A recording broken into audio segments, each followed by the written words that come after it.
Bom, meu nome é Romilson, estou aqui para lançar mais um vídeo. Alguns irmãos pediu para me esclarecer mais sobre as trevas exteriores e sobre o reino milenar, porque eu dei um estudo falando sobre isso nos vídeos que eu fiz, já tem algum tempo já. Então eu resolvi trazer mais esclarecimento sobre essa questão. Por quê? Porque eu tenho visto que dentro das denominações não se prega sobre o reino, não se prega a palavra da justiça, porque existe uma diferença entre a palavra da justiça e a palavra da graça, o evangelho da graça. As pessoas não conseguiram ver que existe uma diferença entre essas duas questões. E é isso que eu quero estar mostrando para você. Então eu quero estar te passando uma questão aqui que não é ensinado dentro das denominações. Os pastores nem mesmo sabem que existe uma diferença entre a palavra da justiça e a palavra da graça. Eles não sabem que existe uma diferença, mas existe uma diferença. Então, Hebreus capítulo 5, versículo 2 diz assim: Pois uma vez com o tempo vós devereis ter vos tornado mestre. Necessitais novamente que vos ensine os primeiros rudimentos dos oráculos do Criador. E precisais de leite e não de alimento sólido. Aqui o autor da epístola aos Hebreus, que não foi Paulo, não foi Shaul, muitos pensam que foi ele que escreveu, mas não foi ele. O autor aqui diz assim, com o tempo que vocês têm de crente, vocês já deveriam ser mestres, mas ainda necessitais de leite. Ele falou a verdade. De fato, aquele que ainda se amamenta não pode degustar a doutrina da justiça. Ou algumas pessoas não falam, a palavra da justiça, pois é criancinha. Então, dentro das denominações evangélicas, onde as pessoas não estão bebendo nem leite, estão bebendo água com açúcar ainda, eles não conhecem a palavra da justiça. Eles não conhecem a mensagem do reino milenar. A mensagem do reino é que o Mashiach vai reinar 1000 anos nessa terra. Eles não sabem que existe duas eras para o Eterno tratar com o crente. Existe essa era agora e a próxima era. Vocês vão ver que é por isso que o Salvador diz que quem blasfemar contra o Espírito Santo não será perdoado nem nessa era e nem na era vindoura. Por quê, Romilson? Porque na era vindoura é uma era ainda que muitos crentes vão alcançar o perdão do Eterno. Não os ímpios, mas muitos crentes vão alcançar o perdão do Eterno na próxima era. Então é isso que eu quero trazer para você neste estudo. Vamos lá. No livro de Salmos, capítulo 90, versículo 12, diz assim: Ensina-nos a contar os nossos dias, para que tenhamos coração sábio. O salmista Davi falou assim: ensina-me a contar os meus dias, ensina-nos a contar os nossos dias, para que possamos alcançar um coração sábio. Por quê, Romilson? Porque todo aquele que alcançar um coração sábio, significa que tal pessoa cresceu espiritualmente. Significa que essa pessoa está preparada para reinar com o Mashiach quando ele voltar durante 1000 anos nessa terra. Nem todo crente vai entrar no reino milenar para reinar com o Mashiach ali de cara. Não vai entrar ali de cara ali para reinar com o Mashiach. Pelo contrário, ele vai lá para as trevas exteriores, porque ele não vai estar qualificado para entrar no reino. Então é isso que eu vou estar mostrando para você. No livro de Gênesis, capítulo 5, vou estar lendo aqui para você. Você presta bastante atenção. Aqui diz assim: Eis o livro da descendência de Adão, no dia em que o Criador o criou. Ele o fez à semelhança do Criador.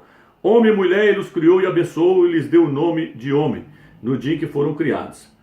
Adão completou 30 anos, completou 130 anos e gerou um filho à sua semelhança, como sua imagem, e lhe deu o nome de Sete. O tempo que viveu Adão foi depois do nascimento de Sete, foi de 800 anos, e gerou filhos e filhas. Toda a duração de Adão foi de 930 anos. Quando Sete completou 105 anos, gerou a Enos. Depois do nascimento de Enos, Sete viveu 807 anos, e gerou filhos e filhas. E aí você vai ler no capítulo 5, você vai vendo que o Eterno, ele conta todos os anos que aquele pessoal ali da descendência de Adão viveu. Por quê? Porque foram homens que viveram na presença do Eterno. Então o Eterno contava os anos deles, da vida deles. Agora veja a genealogia de Caim, capítulo 4, versículo 17. Caim conheceu sua mulher e que concebeu e deu à luz a Enoque. Tornou-se construtor de cidade e deu à cidade o nome de seu filho, Enoque. A Enoque nasceu Irade, a Irade gerou Mavael, e Maviael gerou Matusael. Pode ver agora que o Eterno não conta os anos deles. Por quê? Porque são pessoas que não servem ao Eterno. Então o Eterno só conta os anos dos crentes. E só conta o ano de uma pessoa depois que ele se converte. Porque aquela pessoa agora nasceu espiritualmente para o Eterno. Vocês que aqui no meu olho. Então veja bem. Então quando a pessoa nasceu, converteu, entregou sua vida para o Mashiach, a partir daquela hora ali o Eterno começa a contar os seus anos. Por isso o salmista Davi diz: ensine-me a contar os meus dias, para que eu possa alcançar um coração sábio. Então aqui você vê que o Eterno fez questão de contar os anos da genealogia de Adão. Adão nasceu 7 viveu tantos anos e assim por diante. Mas a descendência de Caim ele não contou, porque o Eterno não tem compromisso com os ímpios. O Eterno só conta os anos daqueles que estão vivendo na sua presença, aqueles que são crentes. Então a partir da hora que a pessoa se converte, entrega os seus caminhos para o Eterno agora começa a contar os seus dias de vida. E aí o que acontece então, Romeus? O que nós lemos aqui? Com o tempo que vocês tinham de crente, vocês já deveriam ser mestre. Contudo ainda necessitais de leite, porque vocês são criancinhas. Eles não cresceram espiritualmente. Eles não viveram intensamente na presença do Eterno. Cada dia só é contado na presença do Eterno quando a pessoa vive aquele dia na presença do Eterno. Então aquele dia entra na conta, no calendário lá do Eterno, lá no livro dele. Aquele dia contado como um dia de vida espiritual na presença do Eterno. Então tem pessoas que têm 40 anos, 50 anos de crente, mas na verdade ele não cresceu um ano espiritualmente. Então ele ainda, talvez ele tenha 50 anos de crente e ele tem 7 anos de vida espiritual na presença do Eterno. Então ele é um menino ainda. Ele não desenvolveu ainda. Por isso que eu falei nos outros vídeos que nós temos que chegar à estatura do perfeito varão. Alguns traduções falam maturidade. Maturidade. O que é maturidade? Maturidade é uma pessoa que cresceu espiritualmente. Por isso que o apóstolo Shaul consagrou a Timóteo. E Timóteo era um jovem. E muitos pensam, mas consagrou a Timóteo a ancião, a presbítero, a ancião. Como é que ele consagra um rapaz novo a ancião? É porque agora no Novo Testamento não se conta como era no Velho Testamento. No Velho Testamento, um ancião era uma pessoa de cabelos brancos, mas no Novo Testamento, um ancião é uma pessoa que cresceu espiritualmente. Timóteo era novo, um rapaz novo, mas era crescido espiritualmente. Era um parceiro de Paulo, um parceiro de Shaul na guerra espiritual. Então ele novo, ele com seus 20 e poucos anos, ele podia dar aula para pessoas que estavam com a cabeça branca. Mas por quê? Porque aquelas pessoas poderiam ter a cabeça branca, mas não cresceram espiritualmente. E o que vale hoje é crescer espiritualmente na presença do Eterno. Ensina-me a contar os meus dias, até que eu possa alcançar um coração sábio, até que eu possa me tornar uma pessoa madura espiritualmente. Por quê, Romeu? Porque só vai entrar no reino milenar, quando o Mashiach voltar, pessoas que atingiram a maturidade espiritual. Meninos não podem reinar. Meninos não podem receber uma coroa. E todos que vão entrar no reino vão entrar no reino com uma coroa. Uma coroa é feita para pessoas adultas. Então vamos lá. Agora eu quero estar trazendo você aqui, ó.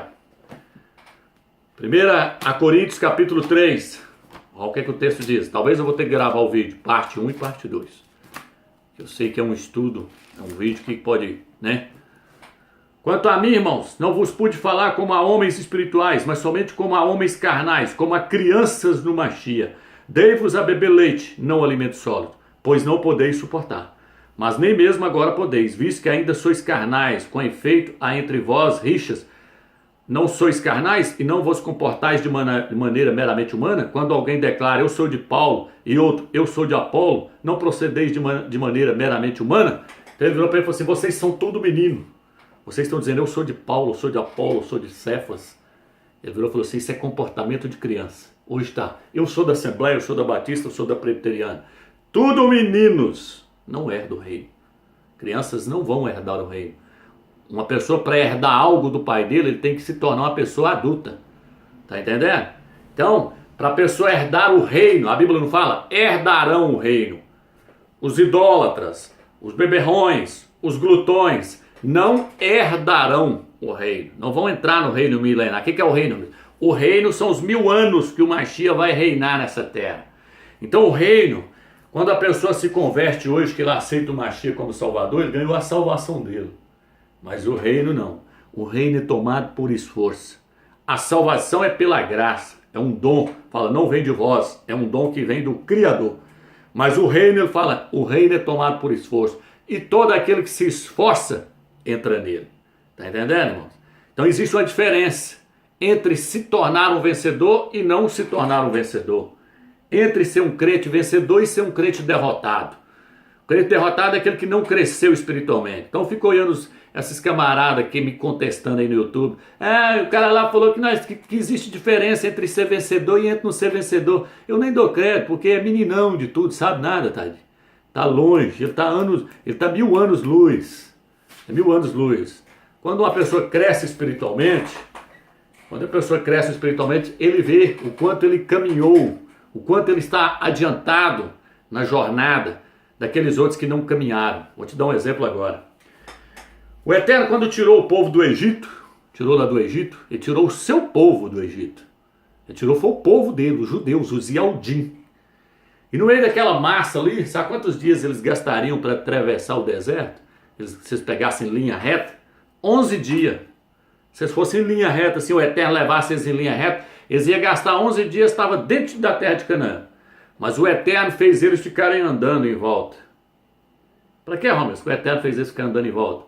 Porque eles não estavam preparados para tomar posse da terra de Canaã.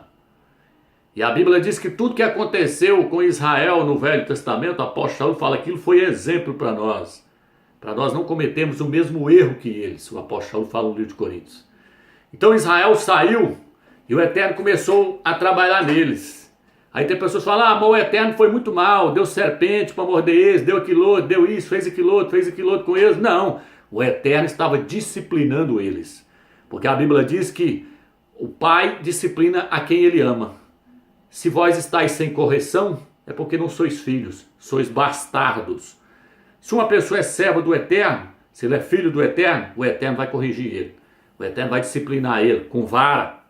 No livro de Salmos fala assim, estou tentando lembrar a passagem, que fala assim, ainda que a sua descendência, o Eterno falando para o filho dele, para o Mashiach, ainda que a sua descendência não guarde os meus mandamentos, não guarde a minha lei, não guarde os meus mandamentos, ainda que eles sejam rebeldes, eu os disciplinarei com vara, mas não retirarei deles a minha misericórdia.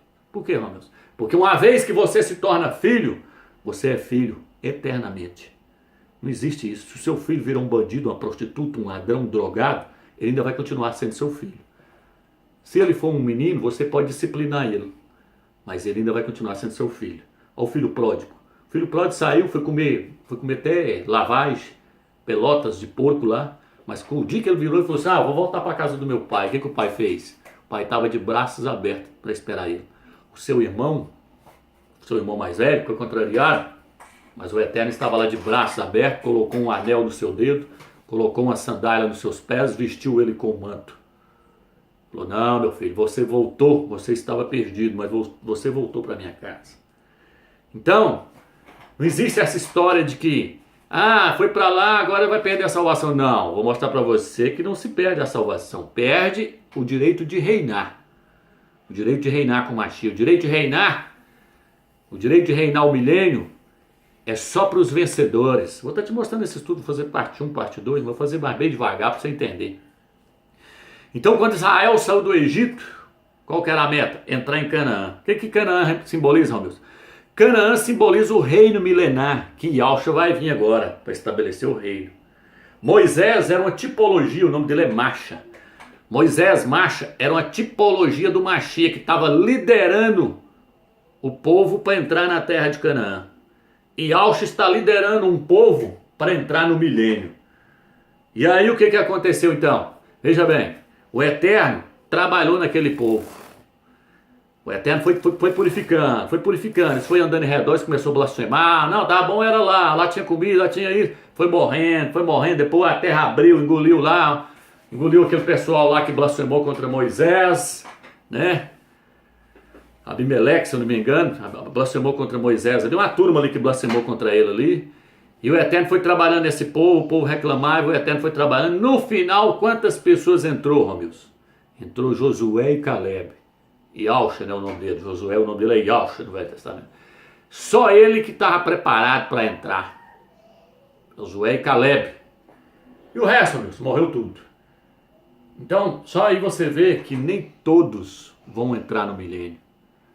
Tá entendendo? Canaã simboliza o milênio, que o Mashiach vai estabelecer agora. Então nem todos vão entrar no milênio. Por isso que a Bíblia diz, o reino dos céus, o milênio, a era vindoura, é tomado por esforço. E todo aquele que se esforça, entra nele. A salvação não. A salvação é um dom, é de graça. Ah, eu ganhei a salvação, e agora? Agora o Eterno te colocou numa corrida. Te colocou na corrida para você herdar a coroa. Então deixa eu pegar aqui só mais um versículo aqui agora para você ver o quanto a coisa é séria, que eu já falei sobre isso nos outros vídeos, mas eu vou fazer um vídeo agora mais bem detalhado. Que diz assim, não sabeis que aqueles que correm no estádio, correm todos, mas um só leva o prêmio? Correi, portanto, de maneira a consegui-lo. Os atletas se abstêm de tudo, eles para ganhar a coroa perecível. Nós, porém, para ganharmos a coroa imperecível. Quanto a mim, é assim que corro, não ao incerto, é assim que pratico o pugilado, mas não como quem fere o ar. Trato duramente o meu corpo e reduzo a escravidão, a fim de que não aconteça que eu tendo proclamado a mensagem aos outros, venha eu mesmo a ser desqualificado, reprovado. Então o apóstolo Paulo falou assim, muitos correm no estádio. Na época dele tinha os atletas que corriam em Atenas, na Grécia. Os gregos treinavam para correr, para ganhar uma coroa perecível. Eles ganhavam uma coroa de louro na cabeça. Entendeu? Aí o apóstolo foi esse para ganhar uma coroa perecível. Nós estamos numa corrida, mas para ganharmos a coroa imperecível. Para que é uma coroa, meu? Eu já falei isso nos outros vídeos. Uma coroa é para reinar. Para você ganhar o direito de reinar com Mashiach. Tá entendendo? Então o que diz no Apocalipse 2, versículo 10? Ser fiel até a morte, dar-te-ei a coroa da vida. Ser fiel, aí você ganha a coroa. Até a morte. Correi de tal maneira, olha o que eu falo, correi de tal maneira que eu alcanceis. Então é que se você não correr a corrida mesmo e correr ela dentro das regras, porque toda corrida tem uma regra. Você não pode derrubar o seu colega, você não pode usar de trapaça para você ganhar a sua coroa decentemente. Se não se chegar lá, você não vai ganhar a sua coroa. Só que a questão é o seguinte, para que é uma coroa? Aqui não é ele que está correndo atrás de salvação. Tem crente que fala que está correndo atrás de salvação porque ele tem medo de perder a salvação dele. Não, você tem que correr atrás da salvação, mas da sua alma, porque a salvação do seu espírito você já ganhou. E se você ganhar a salvação da sua alma, significa que você ganhou a entrada no reino. Mas aqui ele está falando, correr de tal maneira, para ganhar o que aqui, irmãos? Para ganhar uma coroa. Não estou falando de salvação aqui, estou falando para ganhar uma coroa. Coroa para quê? Porque o Salvador vai reinar 1000 anos na terra. E quem ganhar a coroa entra para reinar. Quem ganhar a coroa e o cedro, está lá no Apocalipse, do filho varão, a ele foi dado uma coroa e um cedro para ele reinar. Então veja bem, aí eu falei, eu reduzo o meu corpo à servidão. Eu subjugo o meu corpo debaixo do meu domínio. Eu não prostituo, eu não bebo, eu não fumo, eu não sou viciado em jogo, eu não sou viciado nem nada. Eu não deixo os desejos da minha carne e da minha alma mandar para mim.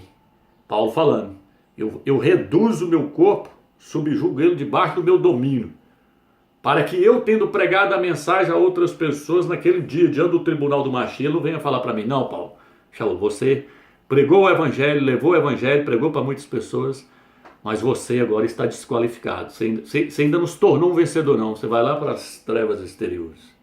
Está entendendo, irmão? Está entendendo que o trem não é igual os pastores pregam dentro das denominações? Nunca foi. Nunca foi. Esse evangelho que é pregado aí, irmãos, me desculpe falar, mas é mentira. Isso tudo é mentira. Diz eles que a igreja é baluarte, coluna da verdade. A igreja que é baluarte, coluna da verdade, ela não está dentro do sistema, dentro das denominações, porque dentro das denominações você não vai ouvir uma palavra dessa aqui nunca. Lá só prega mentira, só prega engano. Então estou trazendo a palavra para você aqui, que é a palavra do reino, a palavra da justiça. O que é a palavra da justiça, irmão Deus? A palavra da justiça é que o Eterno vai te julgar um dia, por meio do Mashiach.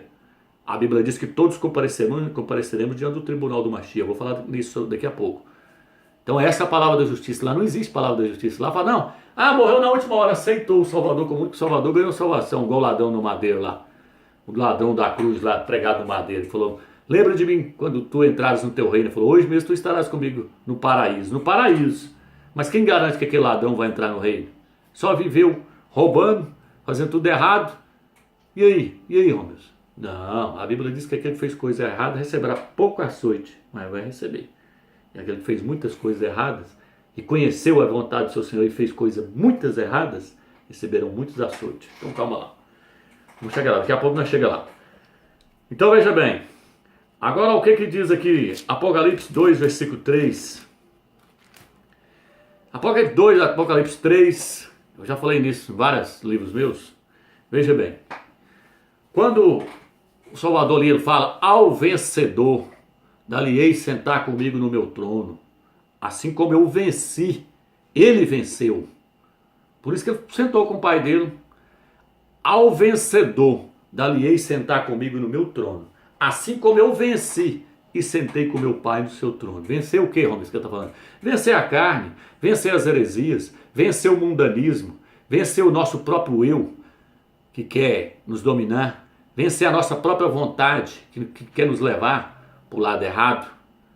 Porque a Bíblia diz, quem ama a sua vida da alma, perdê-la-á. E quem perder a vida da alma por amor de mim, achá-la-á. Amar a vida da alma é desfrutar tudo que a sua alma quer nessa terra. E perder a vida da alma é não dar desfrute para sua alma nessa era. Se você der desfrute para sua alma nessa era, na próxima era, perdê-la. Você não vai desfrutar na próxima era. Você não vai entrar no reino. Você vai para as trevas exteriores, para você aprender a negar a si mesmo. Então a coisa é séria. Então em Apocalipse 2 e 3, tem pessoas que... Tem um cara que fez um vídeo aí pegando Apocalipse 22 lá para querer contestar. Deixa eu falar aqui, ó. Cuidado com as coisas que está acrescentado, no Novo, principalmente no Novo Testamento. No Velho Testamento está cheio de coisas acrescentadas, mas no Novo Testamento tem até livros, versículos, capítulos e livros que foram acrescentados no Novo Testamento. Fermento. Aí os caras ficam pegando fermento para querer combater, pegando o quarto evangelho que é herético, eu já mostrei que é herético, não adianta. Pegando o capítulo 22 de Apocalipse, falando que o vencedor vai comer da árvore da vida. Pega lá que você vai ver que lá que fala que aquela árvore da vida lá é para curar as nações. Curar que nação se depois de novo céus e nova terra não vai ter doença mais. Então, não vou nem entrar nessa questão. Então, Apocalipse 2 e 3 está falando de pessoas vencedoras em cada uma das eras da igreja. A igreja vai passar por 7 eras na face da terra. Nós estamos na última era de Laodiceia. Ao vencedor, dali-ei do maná escolhido. Ao vencedor, dali-ei sentar comigo no meu trono. Ao vencedor, dali-ei a coroa da vida. Está entendendo? Ao vencedor, eu não riscarei o seu nome no livro da vida. Mas pelo contrário, confessarei ele diante do meu Pai e diante de seus anjos. Deixa eu pegar uma folha aqui. Só para me te dar um exemplo aqui. Caiu aqui, mas deixa eu te pegar aqui que eu vou te dar um exemplo aqui. Se eu pego uma palavra, tem uma palavra aqui, e faço isso aqui com ela, faz de conta que isso aqui é um nome. Ó, isso aqui é um nome, ó. Eu risquei o nome. Quando o Salvador fala assim, ao vencedor não riscarei o seu nome. Não é do livro da vida, eu não riscarei o seu nome no livro da vida. Ele está falando que ele não vai marcar ele com um marca-texto. É tipo você pegar um marca-texto e marcar o nome. Marcar. É fazer uma marca no nome. Não é nem apagar ele. Porque o nome dos crentes que vão ser salvos já está escrito no livro da vida desde a fundação do mundo. Ou antes da fundação do mundo, está no Apocalipse 13 e Apocalipse 17. Tem pessoas que acham que o nome dele foi escrito no livro da vida no dia que ele foi na denominação. Ah, eu levantei a mão, aceitei a Jesus. Aí o pastor fala, ô eterno, agora escreva o nome dele no livro da vida. Não. A Escritura diz que o seu nome está escrito no livro da vida antes da fundação do mundo. O seu nome já está lá escrito. O nome de todos os predestinados que vão ser salvos, o Eterno já escreveu o nome deles lá no livro da vida.